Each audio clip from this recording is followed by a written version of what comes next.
बेटा कल तक हमने dot product, scalar product definition और एग्जांपल्स को देखा था।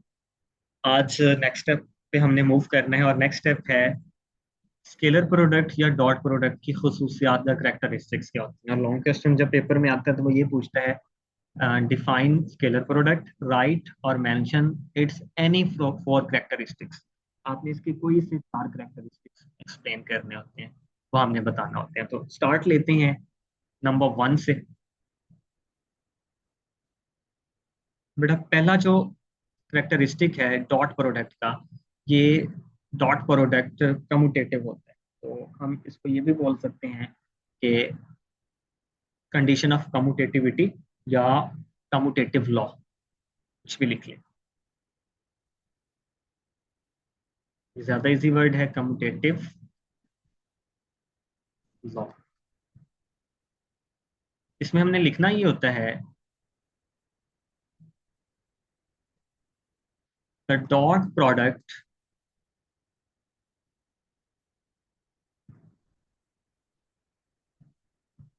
ऑफ टू वेक्टर्स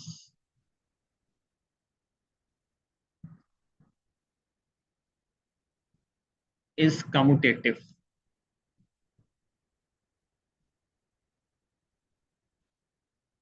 कम्यूटेटिव का मतलब बेटा ये होता है कि जब आप मल्टीप्लाई करते हो तो मल्टीप्लिकेशन का ऑर्डर इरेलीवेंट होता है। इस चीज का मतलब क्या है? The order of multiplication, the order of multiplication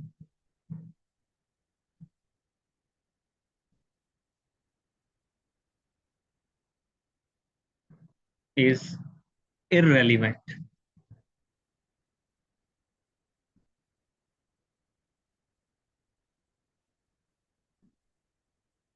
इसका मतलब ये हुआ कि बेटा जब आप फाइंड करोगे ए डॉट बी, तो इसका आंसर एग्जैक्टली इक्वल आ जाएगा बी डॉट ए के। और ये तो हम ऑलरेडी ऊपर फाइंड कर चुके हैं ना। तो जब आप यहाँ पे आएंगे आप इन दोनों को प्रूफ भी करेंगे। इसका प्रूफ कैसे देना होगा आपने, ये चीज बड़ी जरूरी है। आपने प्रूफ ये देना है कि आपने सबसे पहले फाइंड करना है ए डॉट बी। वो कैसे फाइंड होता है? वो हमें पता है कि हम फॉर्मूला लगाते हैं magnitude of A into projection of B on A.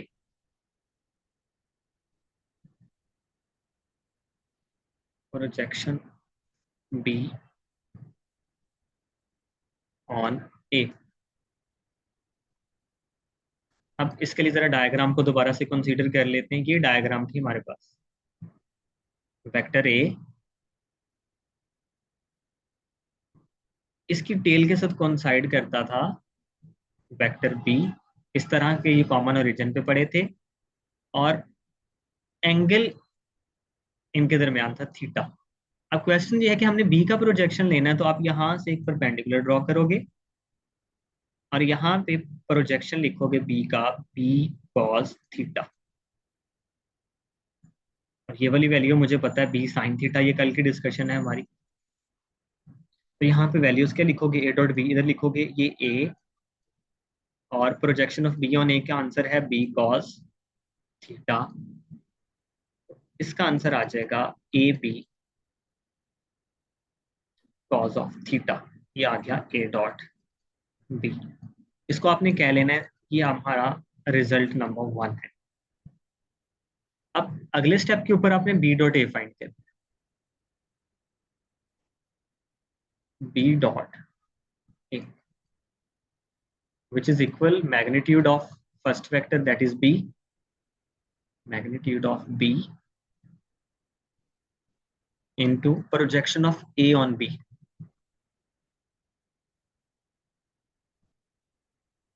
projection of a vector on vector b। इसके लिए भी उसी डायग्राम को कंसीडर करते हैं। वेक्टर a था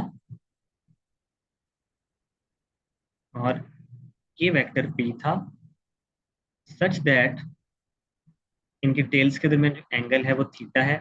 अब ए का प्रोजेक्शन बी पे ड्रॉ करने के लिए यहाँ से मैं एक परपेंडिकुलर लेके जाता हूँ, तो मेरे पास ये बनता है बी कॉस, सॉरी, ए कॉस थीटा, और ये वाली वैल्यू बनती है ए साइन थीटा। मुझे ये चाहिए वैल्यू, इक्वल आ जाएगा बी इंटू ए कॉस थीटा, ये आएगा बी डॉट ए। अब मुझे पता है जब इनको मल्टीप्लाई करूंगा तो ये आंसर आएगा B A cos of theta B dot A.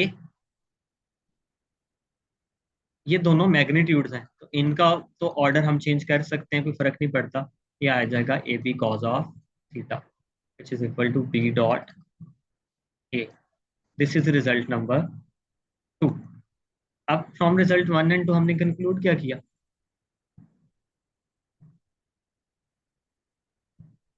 From result 1 and 2 हमने कंक्लूड ये किया कि आप ए डॉट बी ले लें,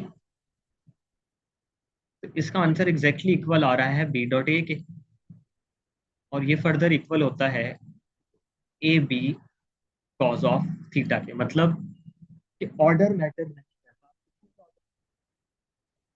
नहीं पड़ता। तो ये पहला था जिसको हम बोलते हैं कि जो डॉट प्रोडक्ट होता है वो कम्यूटेटिव लॉ को फॉलो करता है। ये दो फिगर्स कल भी हमने एक्सप्लेन की थी, आज दोबारा बना दी है। अगली चीज होती है condition characteristic number 2,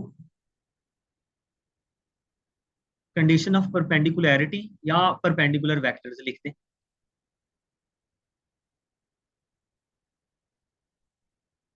perpendicular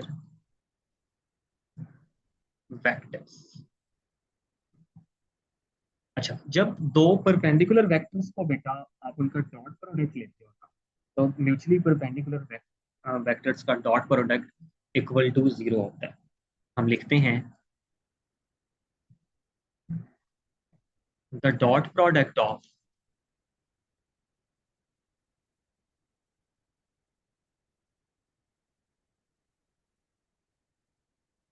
to perpendicular vectors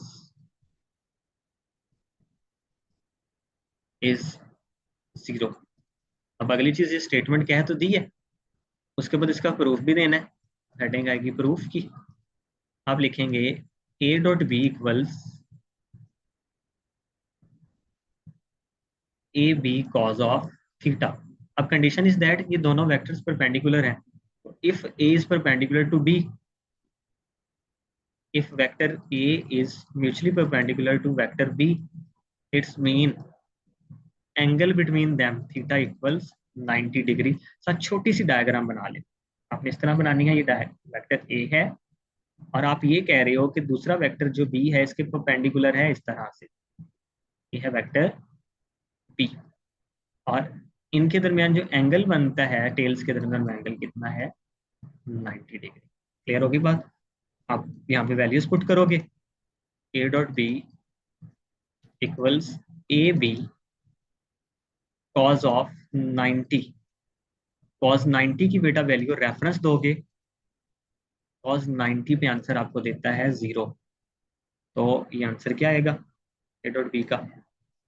A dot B का आंसर आ जाएगा बेटे ए बी कॉज 90 की जगह 0। ओवरऑल जब इनको करोगे तो आंसर क्या आ जाएगा? 0 आ जाएगा। ए डॉट बी इक्वल हो गया 0 के, यही आपने प्रूव करना। आई होप ये भी आपको क्लियर होगा। अगली कंडीशन होती है, अच्छा, इसी को लेके ना मैं आपको एक छोटा सा टास्क देने लगा हूँ, ये आपने एडिशनली कर लेना क्योंकि इसका एक प्रैक्टिकल यूज है। तो आपको ये प्रैक्टिकल यूज, ये प्रैक्टिकल यूज के लिए छोटा सा टास्क, उम्मीद है कि बेटा आप करेंगे। मैं आपको ना वेक्टर्स दे रहा हूँ, 3 वेक्टर्स लिख के दे रहा हूँ, ये आपका सेल्फ टास्क है इसी कंडीशन को लेकर। बेटा वो मुझे 3 वेक्टर्स देता है, वो कहता है एक वेक्टर ए है, दूसरा वेक्टर बी है, और तीसरा वेक्टर है सी। अब इन 3 वेक्टर्स की उसने जो वैल्यूज मुझे दी हुई है ना, वेक्टर ए की वैल्यू दी हुई है उसने आई प्लस जे प्लस के। वी वेक्टर की वैल्यू दी हुई है 2i minus 3j plus k। और सी वेक्टर है 4i प्लस जे माइनस 5k। ये तीन वेक्टर्स हैं और उसने ये कहा हुआ है show that A B and C are mutually perpendicular. तो जब हमें कुछ गिवन वेक्टर्स होते हैं ना और हमें ये कहा जाता है कि इनको म्यूचुअली परपेंडिकुलर शो करें, तो हमें उनका डॉट प्रोडक्ट लेना है। अब ये डॉट प्रोडक्ट लेना कैसे है, at the end of the lecture में आपको यहाँ पे गाइड करूंगा, लेकिन उसके लिए ये सेल्फ टास्क अपने माइंड में रखना है कि इसका प्रैक्टिकल यूज कहाँ पे होता है, जब हमने प्रूव करना है कि क्या दो वेक्टर्स एक दूसरे के परपेंडिकुलर है या नहीं है। उसके लिए हम बेटा किस चीज को यूज करते हैं, हम उसके लिए डॉट प्रोडक्ट के कॉन्सेप्ट को यूज करते हैं। ठीक है, और स्पेशली परपेंडिकुलर के कॉन्सेप्ट। अब आगे आते हैं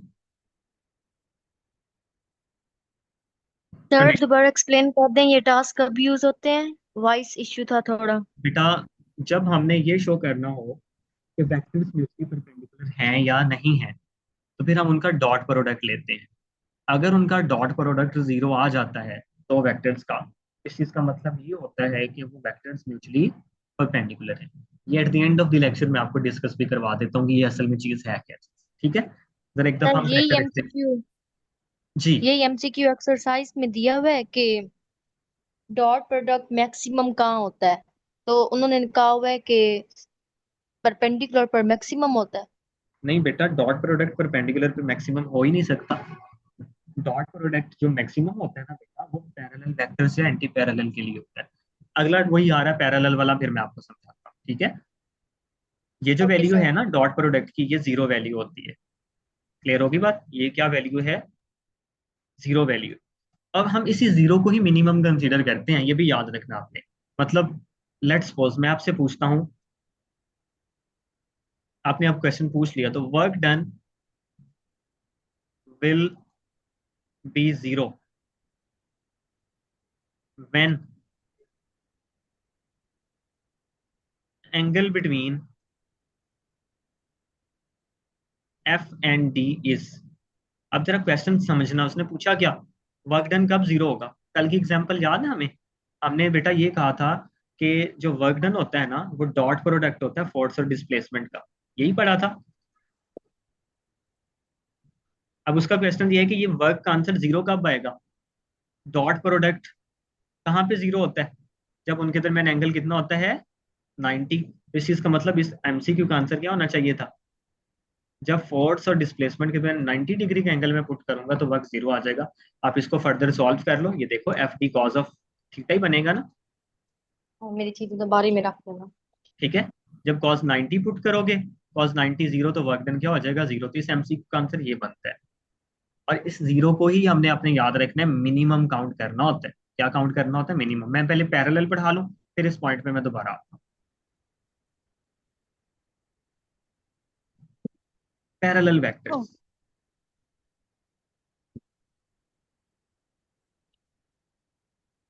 अब पैरेलल में दो केस होते हैं, लाइक पैरेलल और अनलाइक पैरेलल। लाइक पैरेलल का मतलब ये होता है कि दोनों का डायरेक्शन सेम है, थीटा इक्वल्स जीरो। और एक और इससे ऑपोजिट केस होता है बेटा, वो होता है एंटी पैरेलल। जब दो वेक्टर ऑपोजिट डायरेक्शन में होते हैं, यहाँ पे थीटा हो जाता है।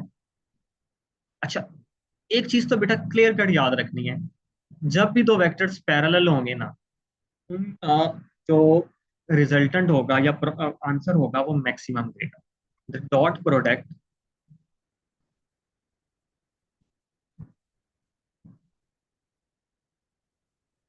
Of two parallel vectors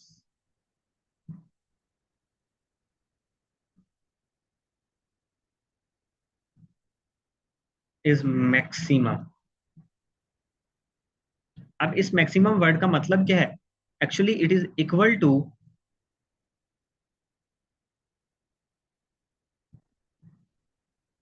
product of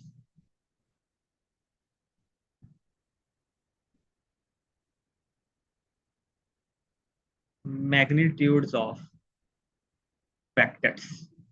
जो वेक्टर्स गिवन होंगे उनकी मैग्नीट्यूड के प्रोडक्ट के, मतलब सिंपल मल्टीप्लीकेशन हो गई। देखें जरा कैसे भला। A dot B equals A B cos theta. अब जरा केस समझिएगा, वो ये कह रहा है कि वेक्टर ए ये पड़ा हुआ है और एक दूसरा वेक्टर है, वो है वेक्टर बी, वो भी ये पड़ा हुआ है। ठीक है, ये दो वेक्टर्स हैं ए और बी, रेड बी वाला है। अब दोनों की टेल्स को जब कंसाइड किया ये तो इन लाइन हो गई, इनके दरमियान एंगल कितना बन गया, 0। इसको बोलते हैं पैरेलल होना। क्लियर होगी बात। अब यहाँ पे जरा देखें आप, A dot B equals A B cos of 0 degree and cos 0 equals 1, तो A B into 1 which is equal A B. ये है ए डॉट बी। बेटा इसको बोलते हैं पॉजिटिव मैक्सिमम। क्या बोलते हैं? अच्छा, इन केस के सिनेरियो थोड़ा सा उल्ट हो जाता। वो क्या हो जाता? वो ये होता कि वेक्टर ए ये होता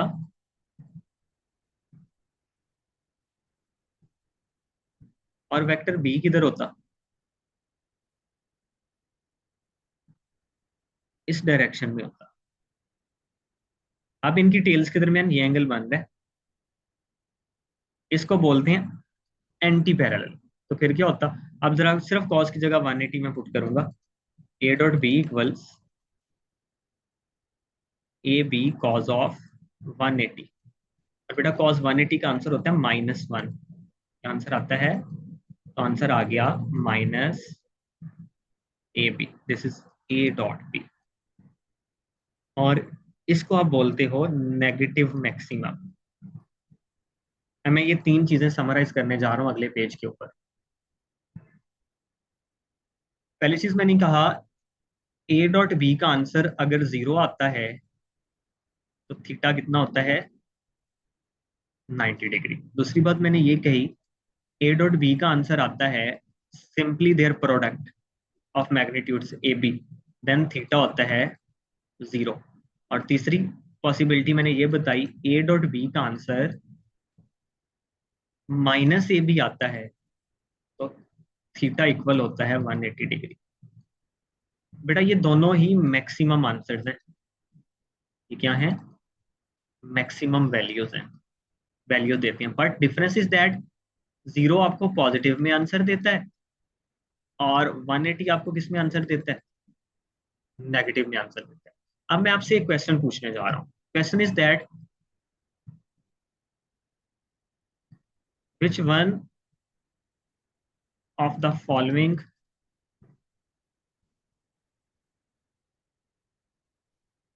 work done is maximum. Option number A 0 job, option number B 500 job, option number C -1000 job, option D. अब बेटा इसका आप आंसर क्या बताएंगे, इनमें से कौन सा वर्क डन मैक्सिमम है? Sir I think 500। यही गलती आपने कर दी है। देखिए बेटा, अगर आपको याद हो वर्क कौन सी क्वांटिटी है, डॉट प्रोडक्ट स्केलर होता है, तो वर्क तो स्केलर क्वांटिटी है। और स्केलर क्वांटिटीज के लिए क्या इंपॉर्टेंट होता है, उनका मैग्नीट्यूड ओनली। क्या? ये जो प्लस का साइन होता है या नेगेटिव का साइन होता है बेटा, ये तो डायरेक्शन को रिप्रेजेंट करता है। इसको रिप्रेजेंट करता है। मेरे लिए क्या इंपॉर्टेंट है, वर्क के केस में मैग्नीट्यूड इंपॉर्टेंट है, डायरेक्शन इंपॉर्टेंट नहीं है। मैं आपको एग्जांपल देता हूँ।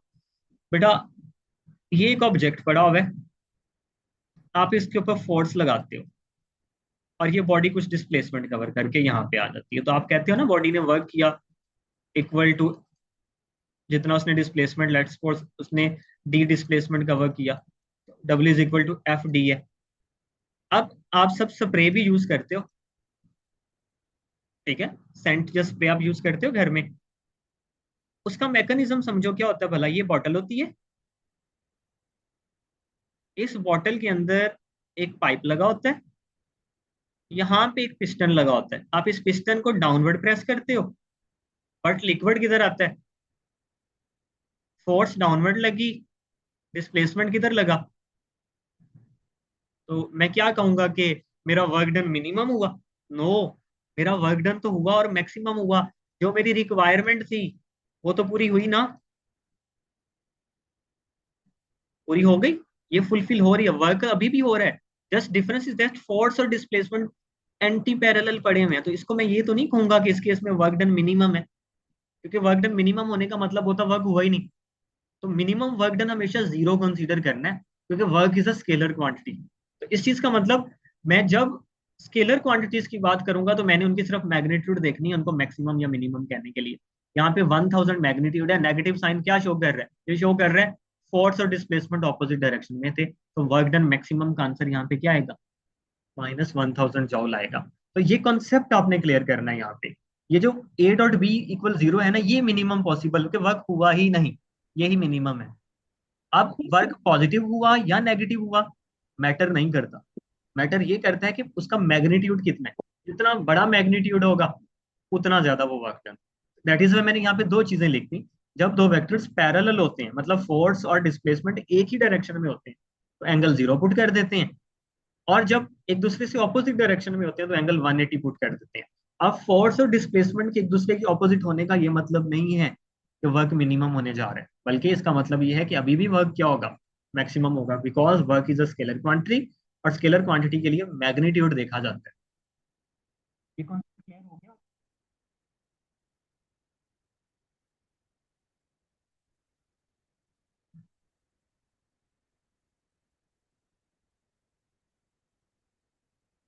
बेटा डन है ये वाली बात हर एक बच्चे को? Yes sir. ओके। सर फिर इस एमसीक्यू का आंसर क्या होगा बेटा करेक्टली? -1000 जाओ। जो सर एक्सरसाइज में है। हाँ, एक्सरसाइज में आप बनाए, एक्सरसाइज में पूछा था कि वर्क डन कहाँ पे किन के लिए मैक्सिमम होगा। आपकी एक्सरसाइज निकाल लेते हैं बुक की, ये लें, ताकि आप सारे बच्चे क्लियर भी कर लें उस चीज को। ये सिनेरियो था।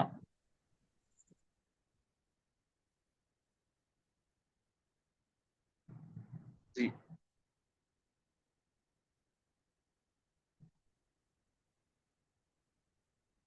वो कहता था scalar product of two vectors is maximum if they are parallel. इसका आंसर क्या आएगा? Parallel.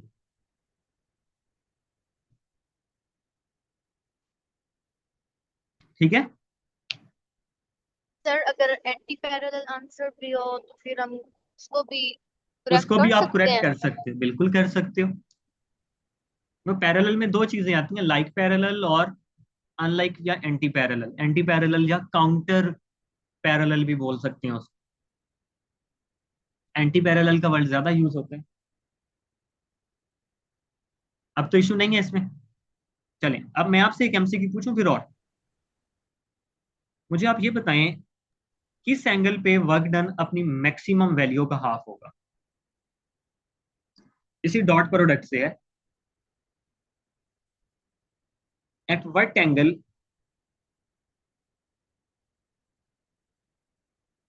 Work done is half of its maximum value?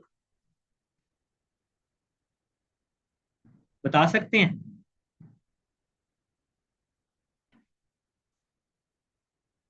ये फार्मूला है।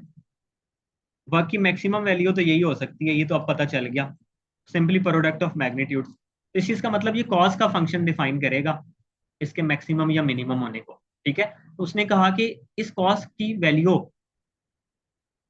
1/2 किधर होती है? हाफ कहा ना, थीटा आएगा कॉस इनवर्स ऑफ हाफ, और ये आंसर आपके पास आएगा 60 डिग्री। 60 डिग्री पे वर्क डन क्या हो जाता है? अब हाफ FD हो जाता है, अपनी मैक्सिमम वैल्यू का हाफ या 50% of its maximum value. Half का मतलब ये भी हो सकता है 50% ऑफ मैक्सिमम वैल्यू। ठीक है। उसके बाद अगला पॉइंट, अब आपको बुक पे मैं ले जाता हूँ क्योंकि अब आपको बुक से समझने में ज्यादा आसानी हो।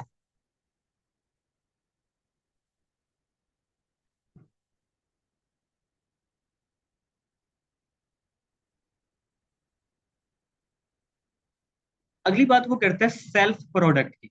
अब बेटा सेल्फ प्रोडक्ट का क्या मतलब होता है? बेटा इसका मतलब ये होता है कि आप एक वेक्टर को उसी वेक्टर के साथ क्या कर रहे हो, मल्टीप्लाई कर रहे हो। मैं रिपीट कर देता हूँ, एक वेक्टर को उसी वेक्टर के साथ मल्टीप्लाई कर रहे हो। अब एक वेक्टर का अपने साथ बनने वाला एंगल हमेशा जीरो होता है। ठीक है, तो यहाँ पे उसने लिखा ए dot A equals a cause of zero. Cause zero की वैल्यू तो वन होगी और ए इंटू ए क्या हो गया, ए स्क्वायर। तो वो कहता है the self product of a vector A is equal to square of its magnitude. यहाँ पे एक चीज चेंज कर दें, द सेल्फ डॉट प्रोडक्ट, क्या लिख लें, द सेल्फ डॉट प्रोडक्ट या scalar product. The self dot product of vector A is equal to square of its magnitude. ये थोड़ी सी चेंज कर ले, द सेल्फ डॉट प्रोडक्ट को बढ़ा है।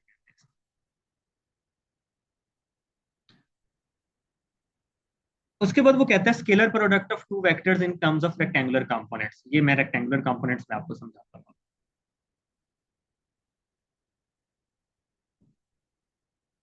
रेक्टेंगुलर कंपोनेंट्स,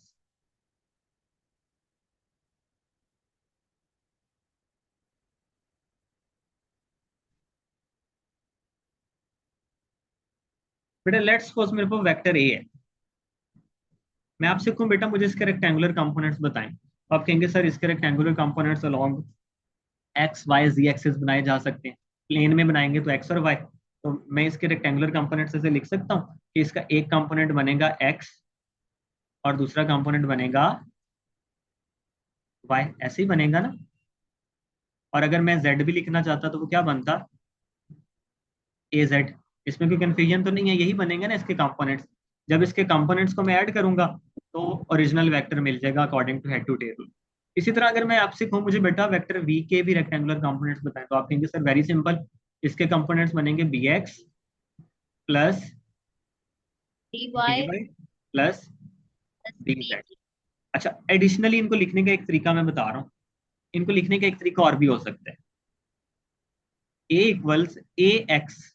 आप ए एक्स लिखो और इसके साथ क्या लिख दो, आई हैट लिख दो। बेटा किसी भी वेक्टर के साथ आई हैट लिखा हुआ है ना, इस चीज का मतलब ये इसका कंपोनेंट है along x axis. I hat is a unit vector और ये डायरेक्शन बताता है कि ये एक्स एक्सिस के लॉन्ग पड़ा हुआ है। इसी तरह ए वाई लिखो, अब इसके ऊपर मुझे ए वाई के ऊपर एरो नहीं लगाना पड़ रहा, साथ में मैं एक वेक्टर लगा रहा हूँ जे हैट। इस चीज का मतलब ये इसका वाई एक्सिस के लॉन्ग कंपोनेंट। और ए जेड, इसके साथ क्या लगा दिया, के हैट लगा दिया। या तो ऊपर एरो लगा लें पूरे के ऊपर, या मैग्नीट्यूड और डायरेक्शन को अलग अलग लिख लो। एक तरीका ये भी है, सेम बी को भी आप लिख सकते हैं।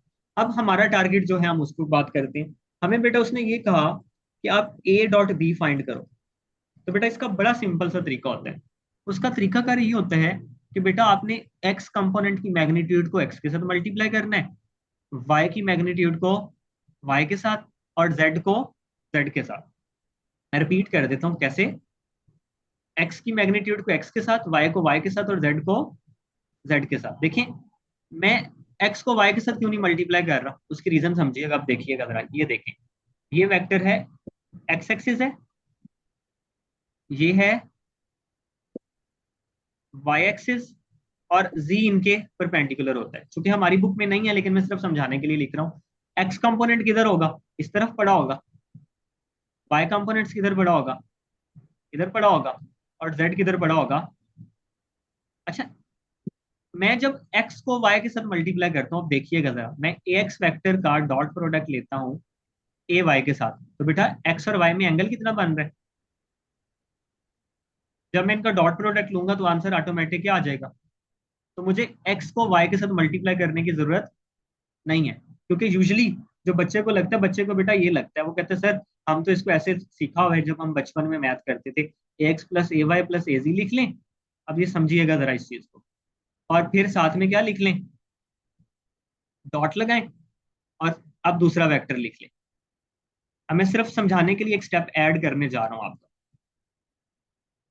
अब आपने क्या सीखा होगा? आपने तो सिर्फ बेटा ये सीखा होगा कि पहले इस x को इस bx के साथ मल्टीप्लाई करें। मैंने लिख दिया ax, दरमियान में क्या है bx। इस एक स्टेप समझाने के लिए लिखूंगा बस। प्लस अब इसी ax को अगले के साथ मल्टीप्लाई करेंगे। कैसे? ax डॉट by यही आएगा, प्लस यही ax bz के साथ भी मल्टीप्लाई होगा, डॉट dz। अब इनको जरा बारी बारी सॉल्व करते हैं, इसको सॉल्व करते हैं। बेटा ये बनेगा ax bx cos a और b के दरमियान एंगल कितना बन रहा है? दोनों ही x है ना, ax और bx दोनों x एक्सिस के लॉन्ग है, तो एंगल कितना बनेगा? जीरो ही बनेगा ना, क्योंकि पैरेलल होंगे। प्लस ये बनेगा ax by cos of x और y के दरमियान एंगल यहां पे नजर आ रहा है, कितना बन गया? 90। Plus ax bz cos of x और z के दरमियान भी एंगल निकालें तो ये म्यूचुअली परपेंडिकुलर ही है ना, ये एंगल भी कितना पड़ा हुआ है? 90 डिग्री का है। तो ये भी एंगल कितना आएगा? अब cos 90 वाली सारी वैल्यूज क्या हो जाती हैं? पीछे पड़ा है। दो परपेंडिकुलर वेक्टर्स का डॉट प्रोडक्ट जीरो होता है, तो पीछे क्या रह गया? cos जीरो की जगह वन पुट किया, तो आंसर क्या रह गया? ax bx। इसी तरह अब y की बारी है, y पहले इससे मल्टीप्लाई होगा, फिर इससे होगा, फिर इससे होगा। तो इस चीज का मतलब y का x के साथ प्रोडक्ट जीरो हो जाएगा। y का y के साथ जब लेना है तो आंसर आएगा ay by। कुछ और लिखने की जरूरत नहीं है। और z वाले को सिंपली किसके साथ मल्टीप्लाई कर दो? z के साथ। तो ये आपके पास a डॉट b का आंसर डायरेक्ट ही आ जाए। कॉन्सेप्ट क्लियर हो गया? Yes sir. ठीक है, एक्चुअली में वही मल्टीप्लिकेशन जो आपने बचपन में सीखी है वही है। मसला ये आ गया कि जब तीन वैल्यूज आती हैं तो उनमें से दो तो परपेंडिकुलर वेक्टर्स होते हैं और एक पैरेलल होता है। पैरेलल वाला रिटेन रह जाता है और बाकी क्या हो जाते हैं? तो हमारी बुक आप देखें जरा, हमारी बुक ने क्या किया, हमारी book that is Y direct लिख देती है। ये देखिएगा, वो कहता है जब हम इस तरह लिखते हैं ना ए dot be in case of rectangular components, तो उसने क्या लिखा? ए x B x, a Y B y, a Z B Z, उसने ये डायरेक्ट किया है। लेकिन आप कैसे करोगे?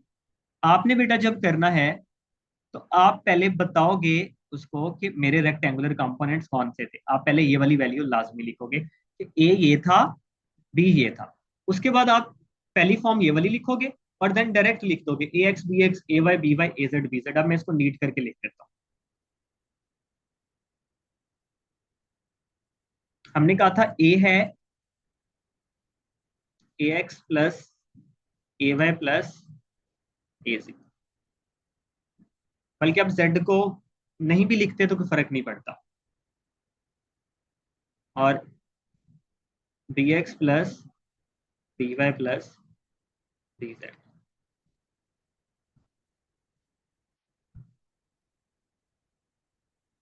उसके बाद आप लिखोगे A dot B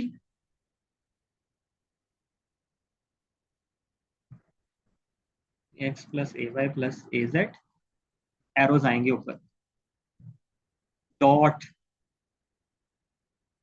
D X plus D Y plus D Z. इनका आंसर क्या आएगा? A x B X direct A Y B Y plus A Z B Z which is equal to A dot B. Done है। उसके बाद इस A dot B को by definition भी हमने पढ़ा हुआ है। वो क्या था? वो था A B cos theta equal A x B X plus A Y B Y plus A Z D Z. यहां से बेटा आप थीटा की वैल्यू निकाल सकते हो which is equal to cos inverse a x B x, a Y B y, a Z b g over a b, जो कि direction angle between two vectors होता है। एंगल बिटवीन टू वेक्टर्स होता है। तो हमारी कल इंशाल्लाह ताला इसी पॉइंट से हम डिस्कशन को स्टार्ट करेंगे। ठीक है, अब तक के लिए इतना ही काफी है। अगर आपके पास टाइम है तो हम इसको रिस्टार्ट कर सकते हैं, क्योंकि मीटिंग टाइम एंड होने वाला है। मैं इस पॉइंट को क्लोज कर देता हूँ और उस एग्जाम्पल को भी समझ। 5 मिनट एक्सटेंड कर लें हम।